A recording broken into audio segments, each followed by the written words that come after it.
Hello everyone, welcome to study with Gyan Prakash.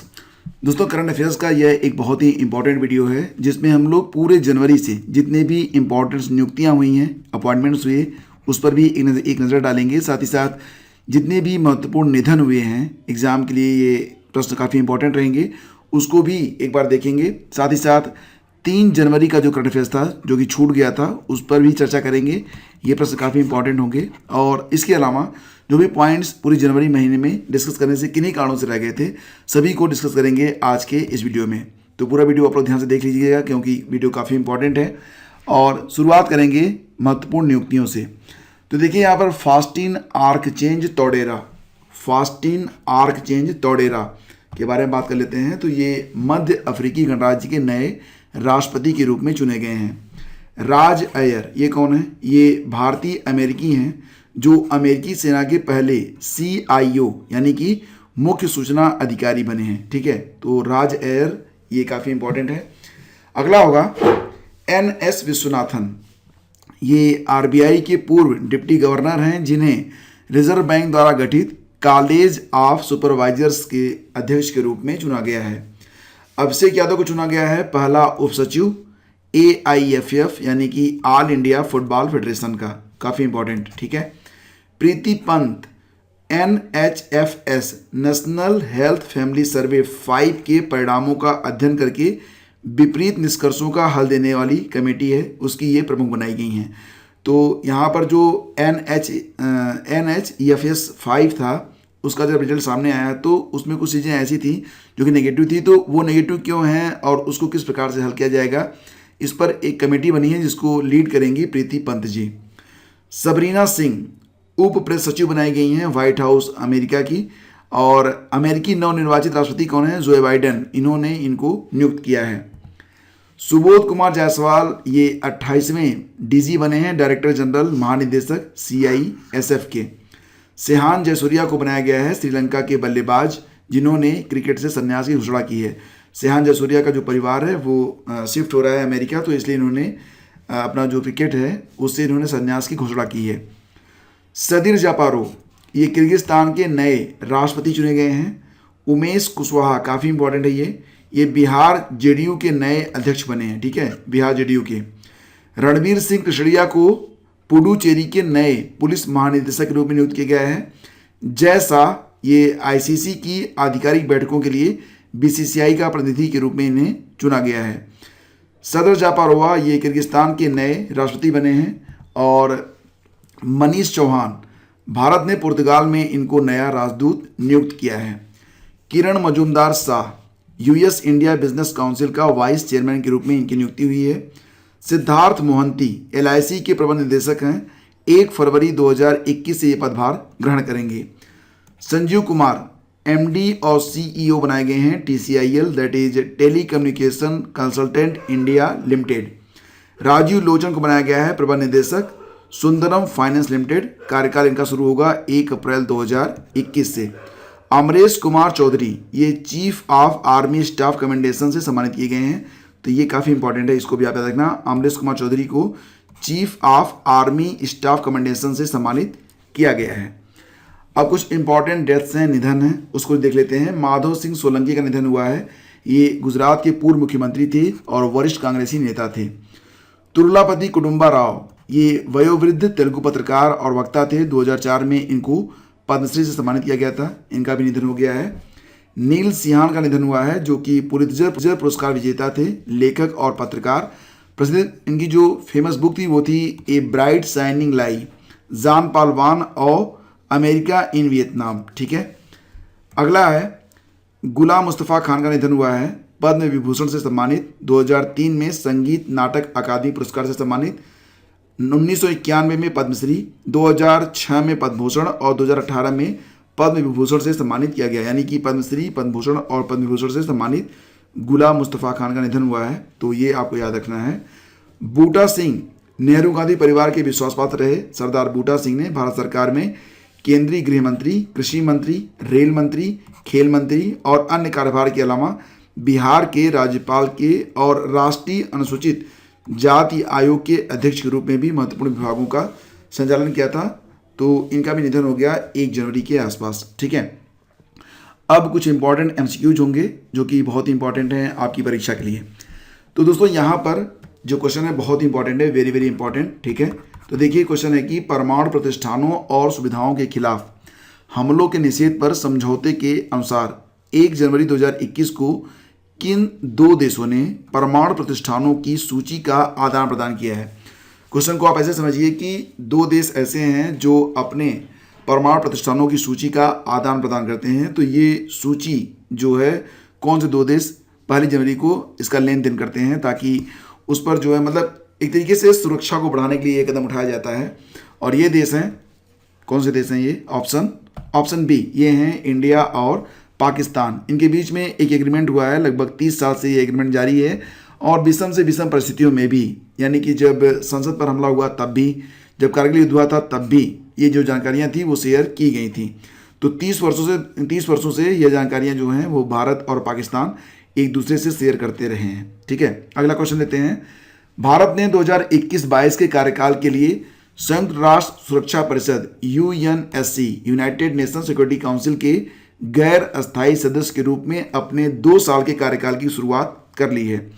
UNSC के गैर अस्थायी सदस्य के रूप में कितनी बार भारत जो है अपनी सीट को प्राप्त कर चुका है, यानी कि यूएनएससी का जो ये गैर अस्थायी सदस्य है भारत उसको उस सीट पर कितनी बार बैठ चुका है। तो सही जवाब इसका होगा क्या? ऑप्शन सी, यानी कि कुल मिला के अब तक 8 बार भारत को ये सीट मिल चुकी है। ठीक है, तो दोस्तों यहाँ पर ध्यान दीजिएगा कि संयुक्त राष्ट्र सुरक्षा परिषद, ये संयुक्त राष्ट्र के जो 6 इंपॉर्टेंट ऑर्गन्स हैं, अंग हैं, उनमें से एक है। तो यहाँ पर मैं आपको बताना चाहूँगा कि यूनाइटेड नेशंस के जो 6 महत्वपूर्ण अंग हैं वो कौन कौन से हैं। तो ये आपको पता होना चाहिए क्योंकि आप प्रतियोगी परीक्षाओं की तैयारी कर रहे हैं। तो एक होता है जनरल असेंबली, ठीक है, जिसको कहते हैं महासभा। सिक्योरिटी काउंसिल, दैट इज सुरक्षा परिषद, इसी में भारत को 2 साल के लिए नियुक्त किया गया है गैर अस्थायी सदस्य के रूप में। ठीक है, गैर अस्थायी। आर्थिक एवं सामाजिक परिषद, इसको कहते हैं इकोनॉमिक एंड सोशल काउंसिल। अंतर्राष्ट्रीय न्यायालय है इंटरनेशनल कोर्ट ऑफ जस्टिस। और न्यास परिषद, जिसको कहते हैं ट्रस्टीशिप काउंसिल। और सचिवालय यानी कि सेक्रेटरीट। ये तो ये 6 इंपॉर्टेंट ऑर्गन्स हैं यूनाइटेड नेशन के। बात करेंगे यूनाइटेड नेशन के बारे में, तो दोस्तों द्वितीय विश्व युद्ध के बाद विश्व में शांति की शुरुआत के लिए संयुक्त राष्ट्र जैसे एक संघ पर विचार किया गया था कि ऐसा कोई एक संगठन होना चाहिए जिससे कि आगे चलकर कोई विश्व युद्ध न हो। तो इसके निर्माण के लिए सर्वप्रथम सम्मेलन जो हुआ था वो अगस्त 1944 को हुआ था वाशिंगटन के ऑक्स भवन में। और ये जो सम्मेलन हुआ था ये लगभग 2 महीने चला था। यूएनओ की स्थापना 24 अक्टूबर 1945 को हुई थी। ये काफ़ी इंपॉर्टेंट है, आपको याद रखना होगा। और एक बात और याद रखना कि संयुक्त राष्ट्र संघ, ये जो नाम था ये सुझाया गया था अमेरिकी राष्ट्रपति, तत्कालीन जो राष्ट्रपति थे फ्रैंकलिन डी रूजवेल्ट, उनके द्वारा यह नाम सुझाया गया था। तो ये कुछ इंपॉर्टेंट फैक्ट्स हैं जो कि एग्जाम के लिए काफ़ी जरूरी हैं। अगला क्वेश्चन बहुत ही शानदार है। क्वेश्चन होगा कि एलपीजी गैस सिलेंडर बुकिंग के लिए मिस्ड कॉल फैसिलिटी पेट्रोलियम और नेचुरल गैस मंत्री धर्मेंद्र प्रधान ने कहाँ से शुरू की है। तो दोस्तों जैसा कि आप लोग जानते हैं कि जो आपके घर में एलपीजी सिलेंडर आता है उसको अगर आपको बुक करना है तो पहले कॉल करनी होती थी मोबाइल नंबर पर, अब सिर्फ आपको मिस्ड कॉल देना है। ठीक है, और आपका जो सिलेंडर होगा वो बुक हो जाएगा। तो ये जो शुरुआत हुई थी ये कहाँ से हुई थी? ये भुवनेश्वर से हुई थी। तो ऑप्शन बी हमारा यहाँ पर बिल्कुल करेक्ट है। अब यहाँ पर देखो जो नंबर है वो है 84549 फिर 5 टाइम 5। तो इस पर आपको क्या करना है कि एक मिस्ड कॉल देना है और आपका जो सिलेंडर होगा वो बुक हो जाएगा। और अगर आपका नंबर रजिस्टर नहीं होगा तो आपको नया सिलेंडर लेने का जो प्रोसेस होगा वो स्टार्ट हो जाएगा, यानी कि इसके बाद इस पर कॉल बैक आएगी और उसके बाद आप नया सिलेंडर ले सकते हैं। तो ये काफ़ी इंपॉर्टेंट है और ये टोल फ्री नंबर है, इस पर कोई भी कॉल नहीं लगती, मतलब कोई भी कॉल चार्जेस नहीं लगते हैं। ये क्वेश्चन वेरी वेरी इंपॉर्टेंट रखना और इसको ध्यान से देखना कि steel authority of India SAIL, अच्छा ये बताओ कि SAIL, गेस करो, मैं आगे बता रहा हूँ, SAIL महारत्न कंपनी है या फिर नवरत्न कंपनी है, आपको ये बताना है। तो दोस्तों SAIL की पहली महिला चेयरपर्सन कौन बन गई हैं? तो क्योंकि ये देखो जब पहला या पहली शब्द आ जाए ना तो ये ऑटोमेटिकली जो है इंपॉर्टेंट हो जाता है। तो जो पहली महिला चेयरपर्सन बनी है ये बन गई हैं, कौन है ये हैं सोमा मंडल। तो ऑप्शन बी हमारा यहाँ पर बिल्कुल करेक्ट है। तो दोस्तों सेल क्या है? अभी मैंने आपसे पूछा था, ये एक महारत्न PSU है जिसका हेडक्वार्टर मिलेगा आपको कहाँ पर, नई दिल्ली में। ठीक है, तो भारत की जो 10 महारत्न कंपनियां हैं उसको भी एक बार आप देख लीजिए, काफ़ी इंपॉर्टेंट होता है ये, इसके बारे में आप जानें।